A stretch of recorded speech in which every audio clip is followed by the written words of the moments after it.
When I was pregnant the first time around, I really wish someone told me about all these tips and tricks. I was asking for fellow moms for advice and they were saying, oh, you'll be fine, you'll figure it out, you'll know what to do. I didn't know what to do. I thought that I was prepared. I bought so much stuff. I prepared the room and all that, and I was really not ready. I'm currently pregnant the second time around. I'm re-preparing again for a newborn baby and decided to share all the tips and tricks that I wish I knew as a first-time mom. I'm quite a structured person. I need specifics, details, and that's what I'm going to share with you today. Okay, so some of the advice is going to be obvious and some is not, but nevertheless it's the essential basis that I wish I covered the first time around. I kind of categorized all the items on the list. The first one would be your household, the space where your baby is going to be living, and of course the baby nursery. I would strongly suggest buy all the big ticket items, including the furniture, way in advance, such as pram, baby cot, car seat, maybe a rocking chair, even a carrier. Just start looking at them way in advance and I'll tell you why. Some companies take time to ship, especially the furniture. You want to make sure that you have the right color, the right size. Sometimes the color you want is unavailable and then you have to hunt for it. You're more likely to get much better deal on the items that you're buying. Maybe there is a Black Friday coming up or anything like that. Make sure that you have a list of your big items and just start buying it way in advance. Sometimes some companies actually deliver later on. So for example, we bought a snow and it was on sale, which was perfect because it's quite expensive item. And then they allow you to set the date of the shipment, so you don't have to have a bassinet in your bedroom for a few months when you actually don't need it. Another little tip, maybe obvious, I don't know, for me it kind of wasn't, but just take measurements. Make sure the furniture is going to fit. For example, the pram, oh my god, like first time when we bought it, we bought a big bulky pram and then it took so much space in our corridor and we didn't even think about it. FYI, what we figured out, and I don't know, maybe it's contradictory, but because we lived on the first floor in our apartment, we actually stored it in the car boot of our car. I know it's a bit unusual, but guys, listen, we didn't have any elevator in our house and we didn't have to carry it up and down. I literally would put it in the car boot and it's done. Here you go, a little hack. I hope it's helpful. Like, let me know in the comments if anybody else actually thought about it, because it took us time. It took us time to figure that one out and it helped us a lot. Anyways, sorry, got derailed. But yes, just make sure you know where everything goes. And of course, as I said, nursery, organize the nursery. Make sure all the minimal things you need are already in your nursery. And it's so satisfying to get your house ready for the newborn to come. Another tip is also very practical, and I would say practice with your pram and practice with your car seat. And what I mean by that, first of all, the pram, make sure you know how to fold it and unfold it and how it's installed within, because usually when you go if you're, for example, using a car, you need to be able to fold the pram, detach all the items, and then you need to reassemble the pram. Make sure you know how to do it. And don't practice just with your husband. Practice on your own, because there will be times when you're going to go by yourself with a baby, for example, for a walk, and then you'll have to do it on your own. Just practice while you're by yourself, so no one helps you and you know, and you truly know how it works. On top of that, the car seat. I would suggest to install the car seat the last minute, because if anything happens with a car, for example, you got in an accident, you have to dispose of the car base and the car seat.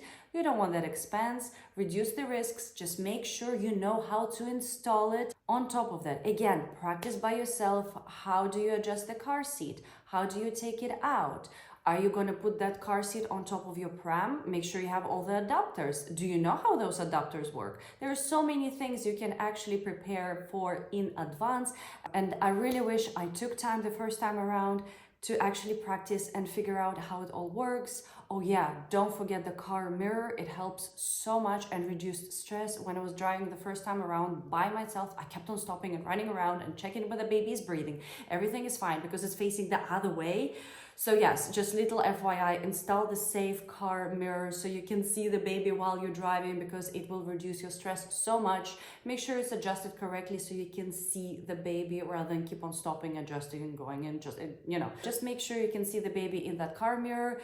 And It's one of the best things actually you can get for the car ride. Nevertheless, just practice with a car seat, practice with a pram, the car mirror, check. Next one is the bedside nursery. According to NHS, it's the safest to keep your baby sleeping in your room until they're 6 months old. So be prepared that the baby will be living in your room for the first half a year of their life, which means you need to breastfeed the baby there, you need to change the baby there. I would strongly suggest to set up a changing station in the bedroom, because when you wake up in the night and then you feed the baby, you probably have to change the baby, and keep on going to the nursery can be a pain. Well, that's what we did, and then we just set up a station in the room, and it made it so much easier. Just, you know, you put the baby, change in the night, you're still half asleep. It saves so much time and gives you extra sleep when you have everything handy and within the reach. So make sure you set up the changing station in your room. You know your feeding arrangements for the nighttime as well. It will make life much easier and less stressful. Next one is so-called changing stations and breastfeeding stations. I would suggest to get several baskets and fill them up with the diapers and wipes and all that, and put them around the house so they're always handy, as well as you know where you're going to be feeding the baby and you have everything set out for the comfort. I will be making a separate detailed videos about all the items that go into that category, so stay tuned for that. A little reminder, just like and subscribe if you're enjoying this video, and let's go to the next. I assume you have already purchased all the baby essentials. If you haven't, please do. And this essentials needs to be ready to use, i.e. make sure you wash all the clothes, all the bedding, all the muslins, all that, and do it within the last few months. I would say within 2 months before you're expecting your new arrival, as well as sterilizing all the toys that you can, all the pacifiers, teethers, bottles, all that. Make sure it's all cleaned and ready to go, as well as that you have the items to clean them with and sterilize them with. I.e., for example, purchase special detergent for the baby if that's a thing that you're concerned about, as well as the special wash liquid for the bottles and all the other items. Sometimes all the wash liquids we're using for ourselves can be a little bit harsh for the baby, so maybe take that into consideration when you're preparing for new arrival. On a wash and cleaning train, one of the tips, and I wouldn't say it's mandatory, but definitely helped us, is to arrange for a very deep clean of the house. Make sure it's ready for your baby, down to the washing machine. So many people actually forget about it, to make sure. Can you imagine your washing machine is dirty and you're supposed to clean your clothes in there? Doesn't make sense. Make sure the house is deep cleaned. It will help you in the future. Don't do it by yourself. You're pregnant. Better arrange for someone else or a specialist to do it. Usually it's not that expensive. It will definitely make you feel better. It's part of satisfying that nesting urge. Preparing the space for the newborn and making sure that it's clean is definitely one of the bases that you can cover. Okay, now we did everything about preparing your home and the house. And let's talk about you, the future mom. Make sure you're taken care of. I do genuinely believe that you should take care of yourself first and then of everybody else, because otherwise you will crumble, and you don't need that. You want to make this experience as pleasurable as possible for you. I know it will be tough, there will be sleepless nights, and you have to recover also from a major changes your body is going through, and you don't feel like yourself. So make sure you take care of yourself, please. Thus, I would strongly suggest to prepare all the essentials for postpartum recovery for yourself. Make sure that you have stations in the bathrooms. Make sure you have it next to your bed. All the nursing stations should have the items that support you, like water and snacks, chargers, all that. Again, it will be part of a detailed video of the stations kind of category, so please stay tuned for that. Just please don't forget to cover all your bases, not just for the baby. Next one is a postpartum wardrobe. It's a bit of a funny stage because baby is out, you will be spending quite a lot of time at home in a bed, so you need to feel comfortable, and the clothes that you wore while you were pregnant will be a bit too big, and the clothes that you wore before you were pregnant is a bit too small. So make sure you have some stretchy, comfortable clothes that you know you're going to be living in for the next few months, like a loungewear. I would strongly suggest make sure it's stretchy, that it's easy to wash, and it's a nice colors that easy to combine, and again, to wash. Hear me out. The first stages, trust me, you're not going to be putting makeup and be bothering with the very pretty pictures unless you have booked a maternity photo shoot like I did, which that's another story. Make sure you have nice clothes on you, because all those little moments, they fly by so quick, and you will be taking pictures as you are. I honestly made a mistake of buying quite a colorful loungewear when I was pregnant the first time around. All the photos that I took then, I don't want to share with anyone because I don't look that put together. But just having simple colors like blacks, navy, creams, coords, you know, makes the photos look nicer and makes you feel nicer. Also, the accidents happen, maybe you're leaking, maybe baby puked, something else, and you're gonna be changing throughout the day quite a lot. Make sure that the items coordinate quite easily, so it will be no-brainer. You just grab it, change it, and it's good to go. As well as easy to wash. You don't wanna take very unusual colors because it will require a separate wash. Just go, I would suggest go with the plain colors. Again, black, creams, whites, all that. It's easier to compartmentalize and to wash. Let me know if it's too much detail, but honestly, it would have helped me so much. I'm still looking back on the pictures when my daughter was a baby, and I'm still upset about how I was dressed, and I really wish I took those steps, as well as would have saved me so much nerve and stress and time with the coloring and all that. Anyways, one of the most important things, and I do believe it's overlooked a lot, is postpartum depression. Make sure that you Google it with your partner, that you know about it, that he knows the signs to look out for, as well as you, how to prevent it, how to mitigate it, and so on. Mental health is incredibly important. Again, you need to take care of yourself first and then of everybody else. Please research it, be ready for it. It happens. I do believe that I had postpartum depression the first time around, and I remember my husband kept on asking me, are you okay? Are you okay? Are you okay? And it was annoying me, and we should have probably been more informed about that condition and ready. And maybe if my husband knew how to approach me in those situations correctly, it would have played out completely differently. But nevertheless, I do believe mental health is incredibly important. Please take care of yourself. Just try to create that healthy mental space for yourself. Make sure your partner is ready for that, and that you have support of the loved ones in this difficult and exciting time. And talking about the support, I would strongly suggest to arrange for some sort of help within the first few months, especially. Maybe one of your relatives can come in, or one of your friends, especially if you're having a C-section. I had a C-section the first time around, and my recovery was horrific. I wasn't able to lift anything. I wasn't able to cook, do laundry, nothing. I literally had to take care of the baby and myself. That's it. I had no capacity for anything else. So if possible, make some arrangements to help you. Maybe have a part-time nanny. If it's a possibility, take advantage of that. Just arrange for some help for yourself. Also keep in mind that if your husband, for example, is on paternity leave, that eventually he has to go back to work, they won't be able to help you as much as they did at the beginning. Make some arrangements, just be ready for that. Have some sort of plan of how you're going to deal with having a baby by yourself at home. Again, it would really help immensely if you have some sort of relative or friends who can come over periodically and help you out.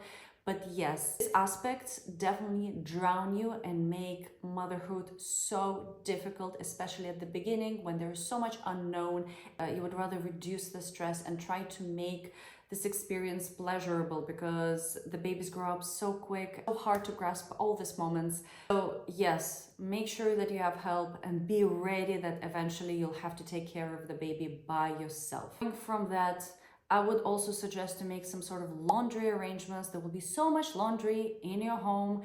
As I said previously, maybe make sure all your colors are coordinated and much easier to do the loads. The baby stuff you don't really need to iron, but maybe have a friend who comes in and just irons some laundry, or your mom comes in and does some laundry, or your husband at least knows how to do it, and so on. Those little tasks can be overwhelming at the beginning. Make sure somebody taking care of them. And going from that as well is the meal prep. Do some sort of arrangements for how you're going to eat. Maybe prepare some meals in advance and freeze them. Arrange for some sort of delivery of the ready meals. It's important to take as much load off your plate. And this is one of those little items that people actually forget about, and then they have to run around and try to meal prep and all that. I hope it helps. Now let's cover our basis of going to hospital. First of all, pack that hospital bag. My second trimester tips, I suggest to have a mini hospital bag, but now you need to prepare the real deal.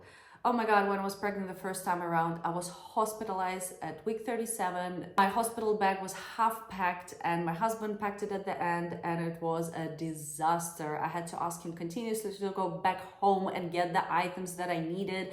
It was so bad, and I really wish I simply put it together in advance or created a detailed list so he can just go through the items that are missing, put them all in and ready to go, because it would have made my life so much easier and less stressful. And unfortunately, I had to go through this to learn. Pack that bag in advance. I will be doing a separate detailed video about what's in my hospital bag for C-sections. Please stay tuned for that. Next, have a labor plan. Do you know where to call? Do you know where to go? How far is the hospital? How long does it take you to travel there? How are you going to travel there? Are you driving is your husband driving? If he's driving, do you know where you're going to park? All those things are better be figured out in advance, again, to reduce the level of stress. Have some sort of plan in place of what needs to be done before you go into the hospital. Make some household arrangements, i.e. if you have any pets, make sure they're taken care of and the person who's taking care of knows how to do it. For example, we have 2 cats and a dog. We needed to make sure the person knows which food they're gonna eat, how often they're going to eat, how much they're gonna eat, how to walk them, all that stuff. Make sure you made all the arrangements for the home while you're going to be away, even if it's emergency. So yeah, make sure you cover all those bases. Those little things sometimes slip your mind and you have to rush to arrange for someone last minute. Just do it in advance. As well as in terms of the labor plan, stay informed about any of the options that can happen in terms of birth. If you're planning to have a natural birth, just know what it's like to have a C-section just in case. If you're having a planned C-section, please know about how to give a natural birth, all the bases. Personally, I'm having a planned C-section because I'm preeclamptic and I had preeclampsia the first time around. But I know everything I need to know about natural birth in case the baby decides to come out earlier. So make sure to reduce the levels of stress. You know about all your options. In case if it happens, you know which steps to take further down. Whew, this is a long list, guys. Whew. It's so easy to get caught in a tangible physical items that are in your control, and it easily can slip your mind to actually prepare for how to take care of the baby. My second trimester tips, one of the things I mentioned, do postpartum classes. Make sure that you go early into them, so you go to the ones that you want. For example, NHS has multiple free classes you can go to prepare yourself for what is coming and to know the details of how to take care of the baby. You can meet fellow moms and parents who are also going through the same thing. Maybe just connect with them, and it might help you to build that supportive community that you need of the people who are going through the same thing like you are. Once again, I strongly suggest to do those postpartum classes to make sure you cover your bases of how to take care of the baby, what to do in any emergencies. All that they usually cover in that classes. And you can research anything you don't know on top of that. Nowadays, there is so much information. Just don't overdo it. Please don't overdo it. Have a bit of a structure. I would again suggest to go to classes because you can ask the questions you have.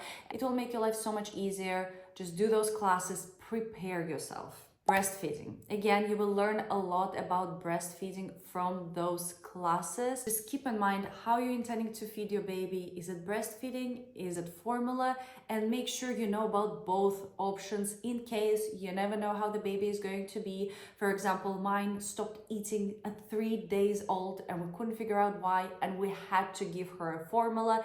And back then, it stressed me out completely to urgently research which kind of formula I want and to order it, and it took time and it was horrific. And I really wish I knew about which formula I want to go with straight away. I had the bottles ready, I just didn't have the formula itself, and that added the extra pressure on top of my baby not eating.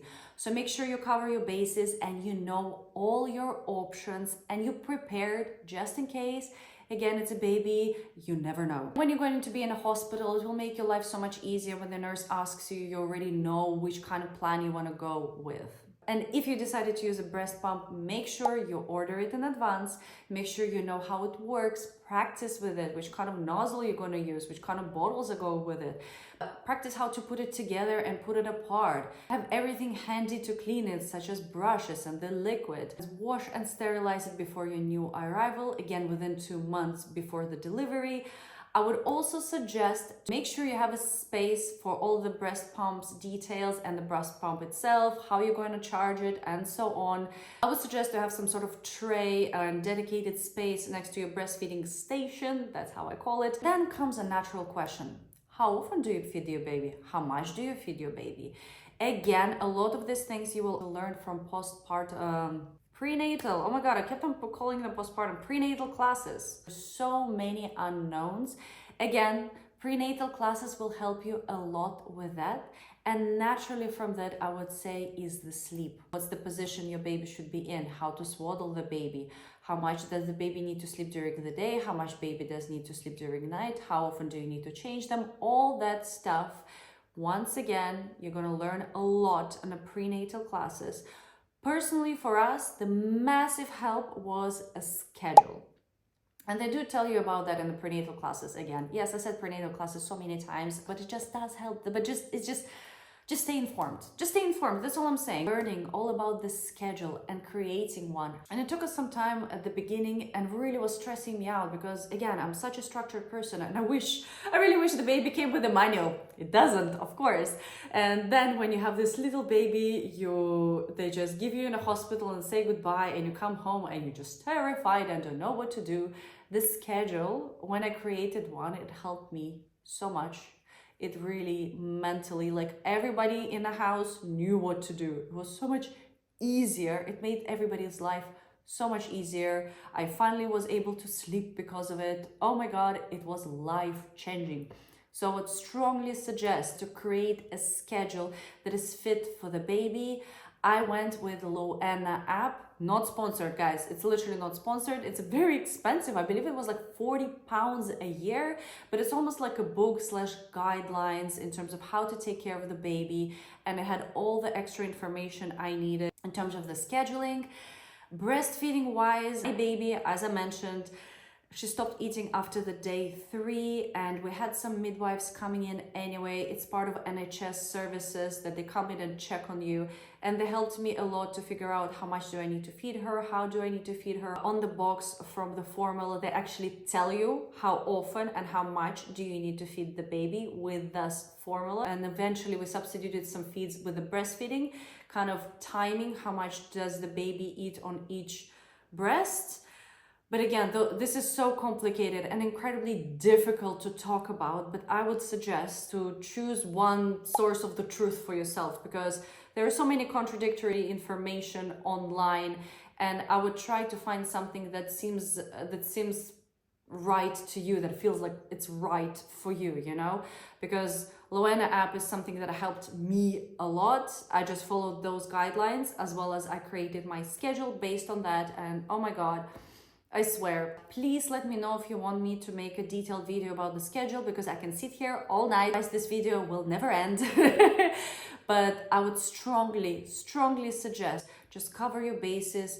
Please learn about the scheduling. It will tell you all about the feeding times and the sleeping times. On top of that, you're also going to learn the cues when the baby wants to eat or sleep or anything like that. You in tune with the baby so much.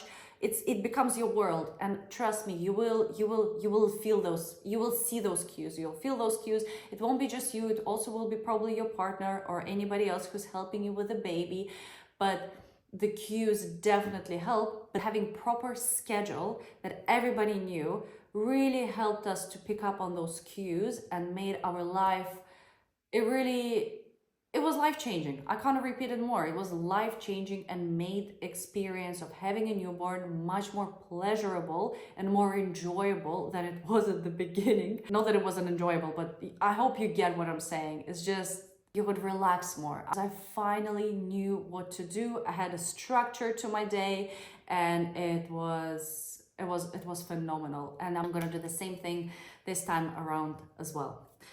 Okay, oof. Okay, it's a lot of information. Knowing this in my first time around would have changed my whole experience with having a newborn. Please like and comment, guys. Of course, subscribe, and let's go to the next. One of the biggest tips: don't be hard on yourself. Don't trust social media. I know all those influencers, they're showing, oh, I had a baby and it was amazing. 2 weeks later, I'm going getting lattes, looking all this incredible. Guys, none of their lives are perfect. It's impossible. We all portray this impossible perfection picture. It's okay not to be okay. Please don't pay that much attention to social media or what everybody else is saying. You have your own new norm and it's absolutely fine. Just be easy on yourself. Take care of yourself. It's not a competition, okay? It's your journey. Please be kind on yourself. We'll see you in my next video.